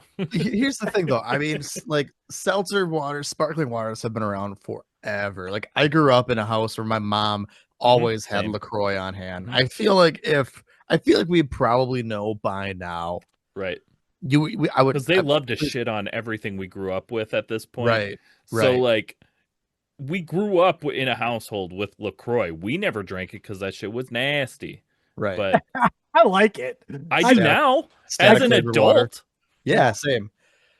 I used to go ham on my seltzers, man. Like I used to water, but just a little more fun. Yeah. It's it's just a little hint of flavor. Little extra razzle dazzle with And your it's a little water. spicy. You know, it's got the carbonation. It's a little spicy. Don't get me started on spicy water, Pat. Old school snack that came to mind. I didn't necessarily like these as much, and my girlfriend just made fun of me when I brought them up and she looked them up. There was a cookie called Giggles. Giggles. Okay. You know what Giggles are? Oh, I'm I looking it up don't. right now. Look up Giggles cookies. Okay. They have a they have a little laughing face on them. They kind of Oh remind yeah. Okay. Okay, yeah. remind me of those French fries that are like that. Mm-hmm. She's like, yeah, you would eat these. I'm like, They were discontinued in 1990. I would have been 2, but I do remember seeing these. I guess that was like something my mom would buy and I would eat. Yeah. Dude, I used to love fuck with Dunkaroos. Those were awesome. I ate those. But I think those are back again, but they did go away. Or Ecto Coolers. Those were not Y2K era, but what are you guys grabbing at a gas station? Now or then? Yeah. If you have to grab, you're starving, you have to grab something from a gas station. Well, around here, the most food gas station is a Quick Trip. I think that's probably the same for Brett. That's absolutely. that's the Midwest Sheets or Wawa. Yeah, Yep. Which has everything, So I got dinner there last night. Yeah. Sheets is pretty solid. I gotta get. Fucking love. When my old band toured the East Coast, that's when I was introduced to Sheets, and it was a whole thing for us. Like we were like the quote of that tour was, "We don't give none sheets," because again, we had never been exposed to this before. So good. Like ordering food at your gas pump. What? Yeah, that's crazy. Insanity. Quick Trip's got good pizzas. They used to be cheap, but now they're more expensive than they're not worth it expensive. Right? I think not expensive too. Sheets is no Taco Bell, keeping it real with the $7 Lux box or whatever. Right. Sheets got right. If I have to do it a gas station food though, it'll probably be whatever's the cheapest. And I'll hope that it's the Bosco little cheese bread, or because those are delicious, or mini tacos. I fuck with those so hard. Yeah. For me, it's usually the taquitos. For a drink, it's either gonna be a Liquid Death or some sort of zero sugar energy drink, or if I'm going to a Quick Trip, I'm getting something to eat, probably an egg salad sandwich or a chicken salad sandwich. Oh, egg salad! That's a risky move from a gas station. I love it is, but and then they top it off with the hard boiled eggs that they have in their deli too. But let's talk. But first off, I agree so goddamn hard, Brett. I love an egg salad sandwich. I love eggs, man. But who is eggs? But the best part. But seriously, let's be real. When do you get an egg salad sandwich not at a gas station? Right, I'm not making them at home. I don't make them at home. I can tell you that much for free. Yeah, homemade egg salad sandwich.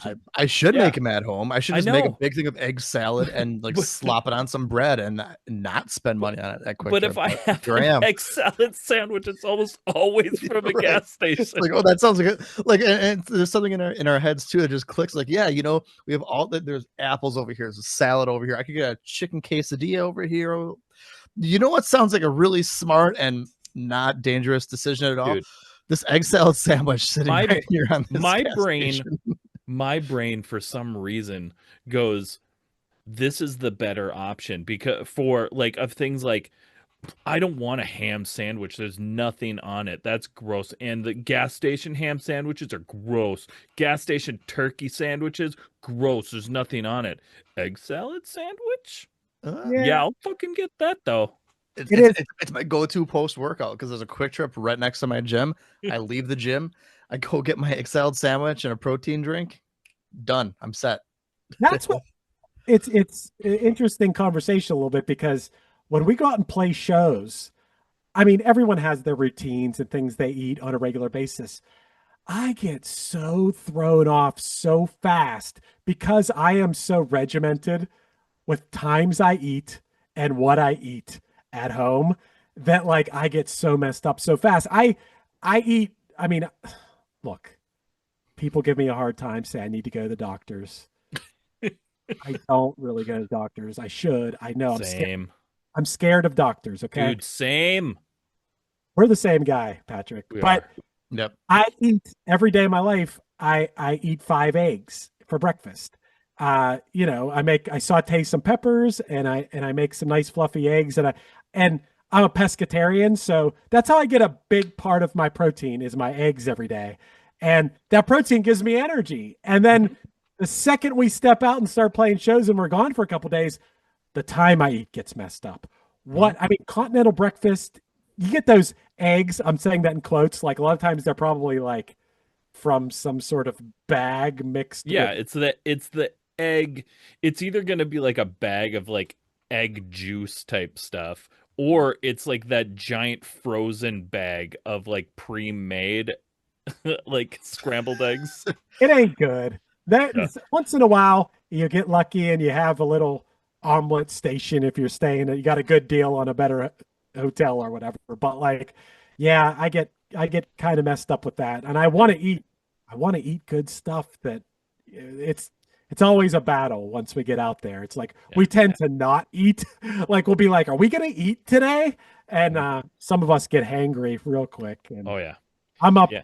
I'm up early for that continental breakfast. I'm always the first person. I get showered at night because I'm not going to bed sweaty. Mhm.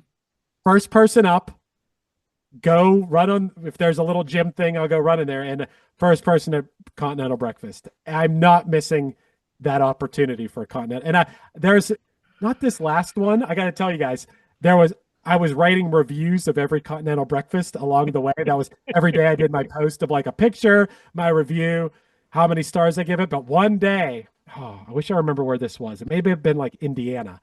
Keep in mind, this is like summertime. I went down and the whole continental breakfast area, I got pictures with all of them. I got them all to get a picture with me.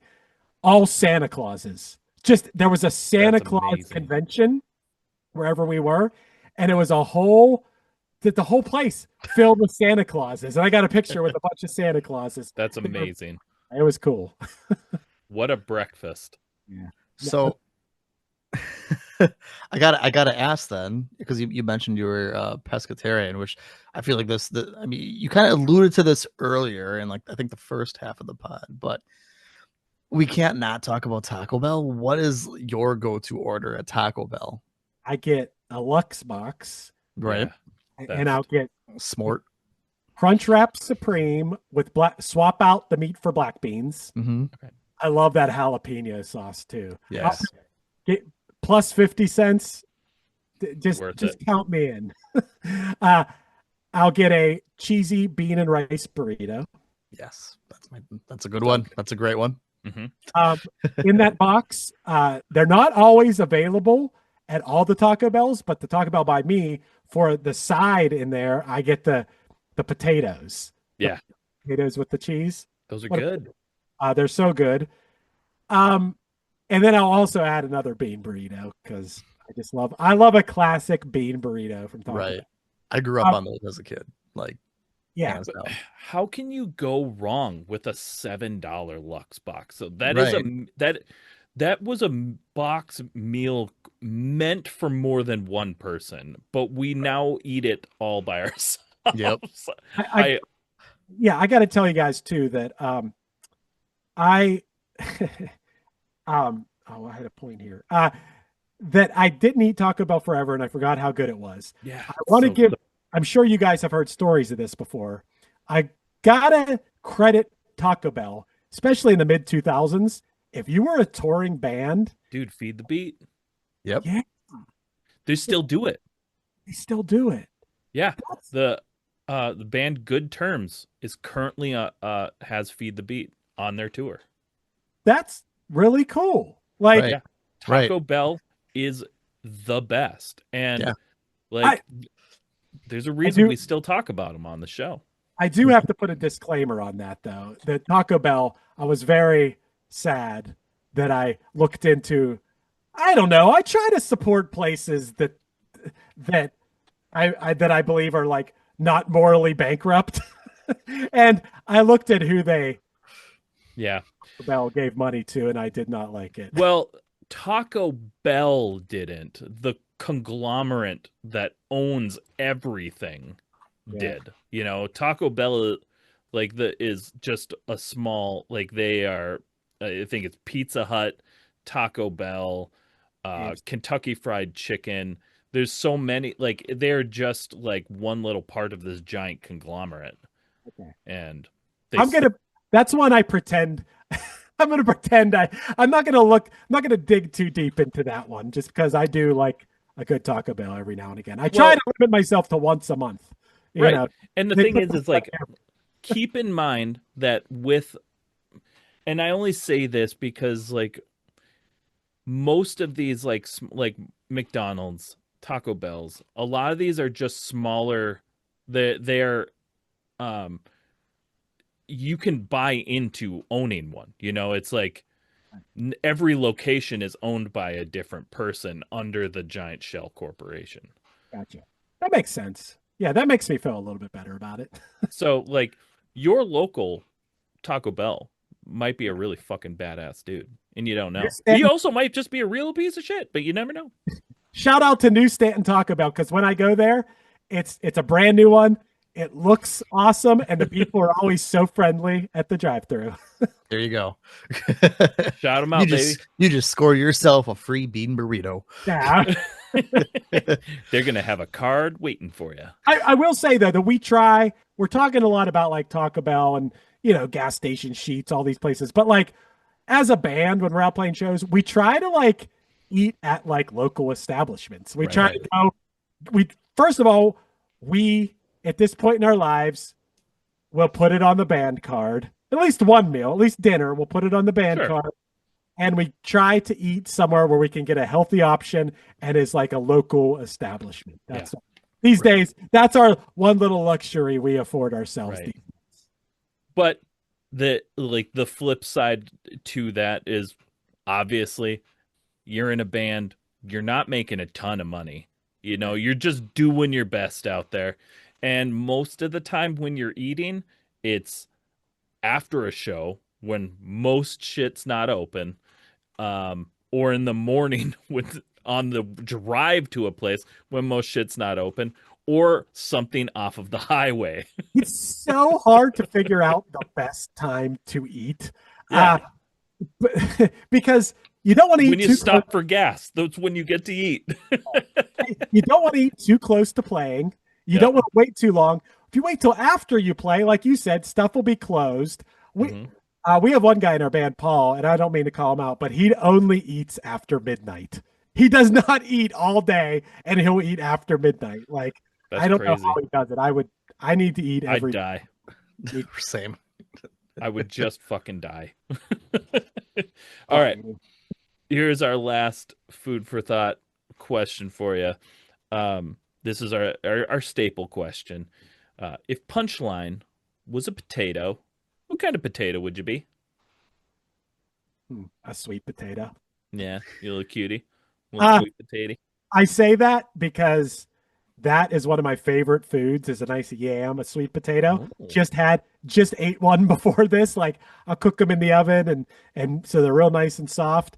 And also, we have a song where we mention sweet potatoes. We have a song called Everything I Wanted, and in that we mentioned sweet potatoes at one point. So I think we'd be I think as a band, we enjoy a good sweet potato. It's a good choice. Meshes. Yeah, it's a great choice. Sweet potatoes are delicious. They are. I'm glad you think so.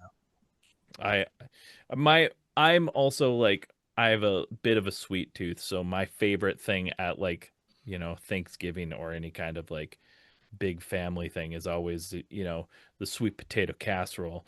You know, you got the little, some nuts on there. You got the marshmallows. It's just pumpkin pie, basically. It just tastes like pie. It is. It's the best thing there is.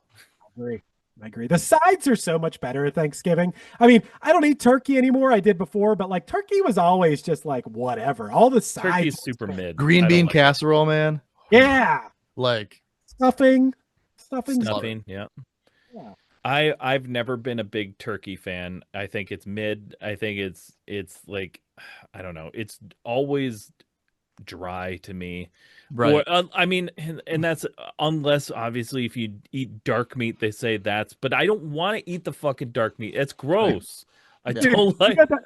It makes me think about when I ate turkey, like I probably haven't eaten meat in 15 years or something, but when I did, two things I remember would be like if I ate the next day like cold turkey and made a sandwich, turkey like that, like Thanksgiving turkey, put it on a sandwich, or meatloaf cold on a sandwich. I really liked eating it. I liked the taste, but then halfway through the sandwich, it would feel like it was like stuck in my throat. Like it would go down it was just something about the bread congealing with like that big piece of meat. Dude, meatloaf sandwiches though, that'll fuck with all day. Oh yeah. That's so good. Especially if it's a good meatloaf. Yeah. Yeah. I did like meatloaf back in the day. There's amazing things you can do with Impossible and beyond these days. So well, honestly, like, so I like some boneless wings. I also have a thing with like, I can eat chicken off the bone, but I just don't like it nearly as much. And if I bite into one of those wings, and it's gonna happen very often, and I see one of those veins, I'm out. I'm done. Fucking my meal's over. Like, God damn it. Do you eat hot dogs? Yeah, I'll eat hot dogs. I know what they are. It was funny, but my girlfriend loves hot dogs. Like, I'm like, oh God, why do you like hot dogs? And she put on this thing the other day, which was like it was like a YouTube, but it was like a joke. It's like how it's made. It's called How It's Really Made. And some guy takes actual footage from like, the process of making some sort of food or something and puts like funny his own. I didn't think it was that funny actually, but like his own narration over it. But it's the actual footage of like them making hot dogs. It's like freaking meat paste in a big thing. It's so gross, man. We know, Chris. We know what hot dogs are, man. It's bad, gross stuff. That big vat of meat paste is so. I don't know. If I did eat meat, I think Some people still like meat paste. All right. That's it for the Food for Thought segment. All right. It's time for rapid fire questions. Friendships will be tested. Rapid fire questions. Here, it's real easy. You're just going to speak from the heart. You're going to shoot from the hip. Whatever Bada bing. Whatever the first thing that pops into your head, even if it's not one of the two options that I present to you, you speak your truth. Yeah. All right. And we already talked about this one. So this topic will be easy, at least. It won't be a none. Fuck that. Liquid Death or LaCroix? And it can be polar because you love that. Oh yeah, it's polar. It's polar. Orange vanilla is my favorite. Hell yeah. I know. That's what I was saying. Like, so now that you have that, whatever like I said, Liquid Death or LaCroix, but you like polar. So if it's a third option, yeah, this flavor tastes like a creamsicle. That's why I like it. The only option that we don't allow is none. Okay. Right. Got it.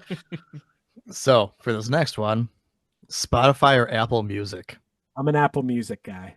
It is better audio. I like that it's incorporated into my thing, and obviously I don't like the Spotify stuff that's going on. Spotify stuff is no bueno. I wanted to fix it. I respect the bands. I just saw that, Deerhoof took their stuff off. I've been seeing more and more like a lot of indie bands. I don't feel like my band's in a place where we could do something like that. I hate to say that. I don't know. That's a whole other. Yeah, but I use Apple Music anyway. Sure. I gotcha. I get it. All right. South Park or Family Guy? South Park.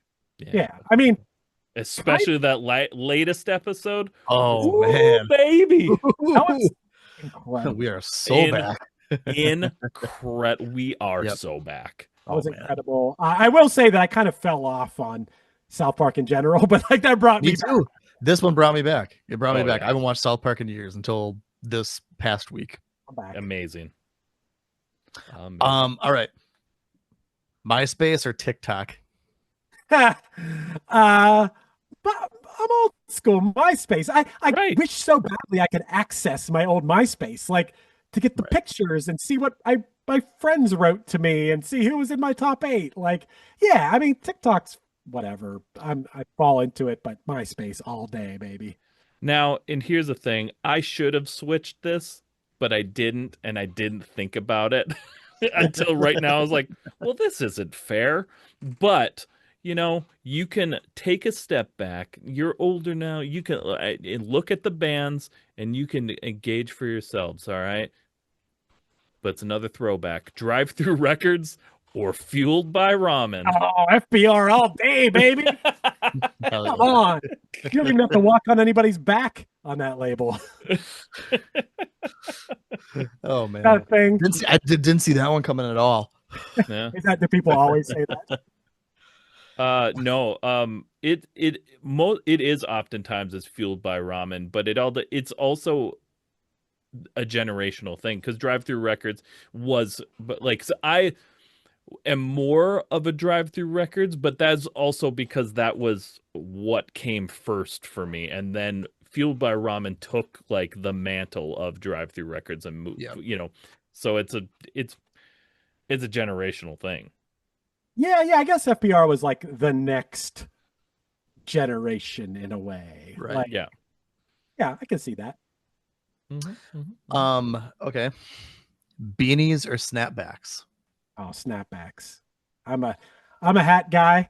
And yeah, I love repping teams. I love being in so close to Canada, and it gets so fucking cold. Like you get it. You're cold, but I'm in Duluth, Minnesota, so you don't get this. yeah. There's I get it. I am a bald man, so Yeah, I need same. to keep my head warm because all the heat escapes from your head, and so I respect the beanie in the winter. I mean, Pittsburgh Yeah. ain't it ain't It's it not ain't warm. here, but you know, 9 to 10 months out of the year, I'm Yeah. wearing a nice baseball cap. It's so like for me, it's both. You have to do both. There's no option up here. You have to do both. Well, I guess you don't have to. You don't have to wear snapbacks, but you do have to wear a beanie. Yep. Same. All right. Darth Vader or Voldemort? Darth Vader. That's the correct answer. That is the correct answer. Yeah. That's the only one on this list that has a right or wrong answer. Yeah. That was the right answer. That's also a generational thing. I don't care It, about it is. Yeah. I don't care about Harry Potter. I read them even. Yeah. I read the books. I've never seen the movies. I only read the books. That's And crazy. the only movie that I saw is, I guess it's the first one, because this animator / comedian Brad Neely, he used to have this show on Adult Swim called China, Illinois, but he did this thing called Dear Wizard People or Dear Reader Wizard People. You can find all the sections on YouTube now lined up, but he had this thing back in the day. You download this MP3, and from, I think it's like the Warner Brothers logo or whatever, you turn down the volume on the TV and you play his track. And it is the funniest thing you ever hear in your life. It is awesome. I think it's called Wizard People, Dear Reader, or Dear Reader, Wizard People. It is hilarious. This guy's incredible. That's how I watched the movie, was with not the real sound, a fake narration of it. That's funny. All right. Here's another one. I don't know how generational this one is, but Good Charlotte or Simple Plan? Man, to be honest, like, that's out of my wheelhouse. Like, I know that I play in a band in the same world as those bands, but neither of those bands were, minus like their big songs, I guess. Like, Right. Sure. I couldn't really tell you much about either of those bands. I know that. Oh man, I don't want to be negative on this show. I know that there's some songs by those bands I really don't like. That's fair. That's fair. I Yeah. also, so with this, one of the bands, I agree with. They do have some songs I really don't like, which is Good Charlotte. I really didn't like when they kind of went poppy. I just didn't think it was good. But I really liked their first couple albums. I thought they were incredible. I'm going to say something positive. I'm going to say Simple Plan. Mm-hmm. They had that song. Do do do do do do do. Yep. That's my favorite. My band covers that one. Yeah. I like that. I like that guitar riff. It's a great riff. They did some cool shit. And I think Simple Plan, one of the things I like the most about Simple Plan is that they've always just been Simple Plan. Very consistent with very sound. consistent. I will also say that like my experience of like a show here and there over the years, played with them, had podcasts, whatever, like both those bands are like nice people. Super like, fucking right. nice. Yeah. I thought that they're like good people, very successful bands. Here's what I'll say that I don't think this is a negative thing. I think by the time I found out about both of those bands, I was kind of aged out subject matter wise. Sure. For them to ever be something like that I would listen to. I didn't experience them as like a 12 or 13-year-old. I experienced them as a grown-ass man. Yeah, right. Which is fair. But I couldn't relate to some of the stuff they were singing about, you know? And that's what I would say. I think musically they're obviously they sound good, and like they're from the same world of music that I've been involved in, and just not I just didn't get to experience them at the right time, probably. That makes sense. Yeah. I'll allow both are beautiful people. There we go. Sure. I would probably lean Simple Plan of the two bands if I just, which would make sense. Yeah, right. Yeah, I get it. Once again, both are beautiful people. Yep. And that's that, and we love them, and they're wonderful. And if it wasn't for either of them, we might not have this podcast, because they built up, a very prominent portion of, we still wouldn't have Scooby-Doo. I'll tell you that right now. Right. I just talked about that. Which one of them? Wait a second. Simple Plan. Yeah. Yeah, but didn't MXPX cover it? I just maybe. talked about this. Maybe. I don't know. Simple Plan covered it. MXPX MXPX has those full-on cover albums too. Actually. So it's possible maybe they did as well. I don't know. But with that, Chris, you did it. You finished the podcast. Now's your chance, give everybody your good old going away spiel, what you got going on, where they could find you, what's next. I play in a band called Punchline. Mm-hmm. Punchlinemusic.com. Punchlion.com will also take you to that same site where it has all our stuff. New album called Somewhere to Land comes out September 12th. By the time you're hearing this, our second single that we're releasing from the album called Tunnel Vision will be out. We also released a song called I Don't Want to Live in This World Anymore. And we have another single coming on August 20th, which features a little guest appearance from our friend Robin Wilson from the Gin Blossoms, which I think is pretty cool. No shit. And real cool. And so yes, also, if you're interested, if you like our band or you think you might be interested, Punchline has a podcast that's a documentary podcast called A Band Called Punchline, where we tell the story of our band album by album. And we don't just get on the mic and talk like the three of us have been. It's very much done in a documentary style. I'm very proud of this podcast. Like we got people that were involved, people that were there, obviously everybody in the band, but also like producers and friends and bands we toured with and stuff, and really put like a ton of effort and work into this thing. That's and cool. It has like months and months between episodes, like you'll see. But now we're up to like the era of, we're about to release, we put out an EP in 2012 called So Nice to Meet You.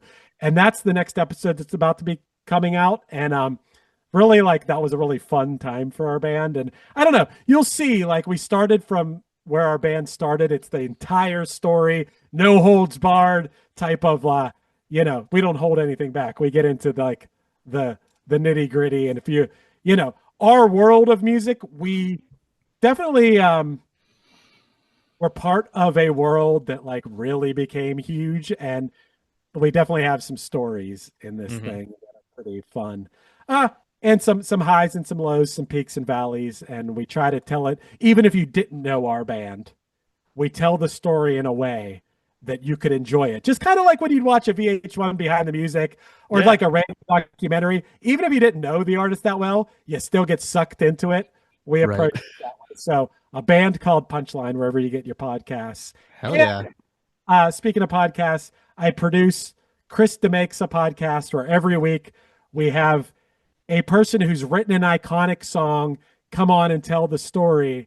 We've had everybody you could imagine has been on this show.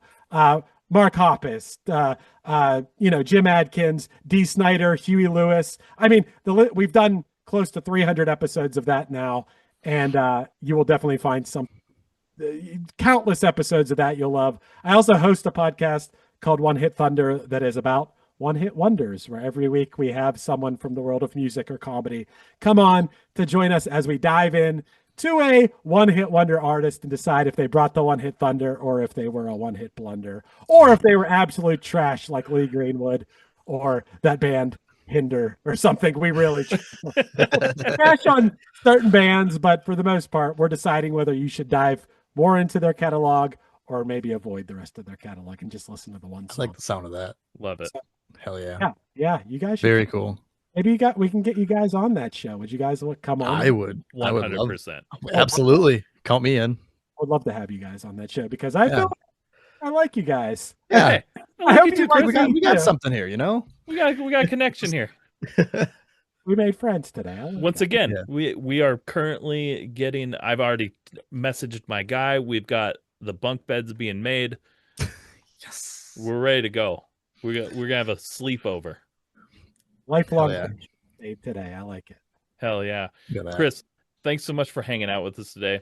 Was beautiful and so much fun, and you really scratched the nostalgic itch that I had and was really excited, like I said, to tell you that I played with you a long time ago. And I love that. And I also love that we said this is gonna be about an hour. We went 2. We had 2. Pretty sure this will be the longest episode. I think everybody. No. This was great. This was I think fantastic. you just took the throne. You just took the throne. So yeah, it that way. I'm the king. I'm here. I'm here for it. This was fantastic. Love it. Awesome, man. Chris, once again, thank you so much. This has been another episode of the Unsigned Pop Punk Podcast. It's time for me to go watch some baseball. See you on Monday. Thank you so much for checking out the show. Please hit that like, subscribe, or follow button so you never miss an episode. And thank you to those who already are. Please rate and review the show to help the show be found by new people. And if you're in the position to help us grow, head on over to our website where you can find merch, our Patreon, and other ways that you can help at www.unsignedpoppunk.com. Let us know in the comments who else you'd like to see on the show and what other content you would like to see. Thank you so much for spending your time with us.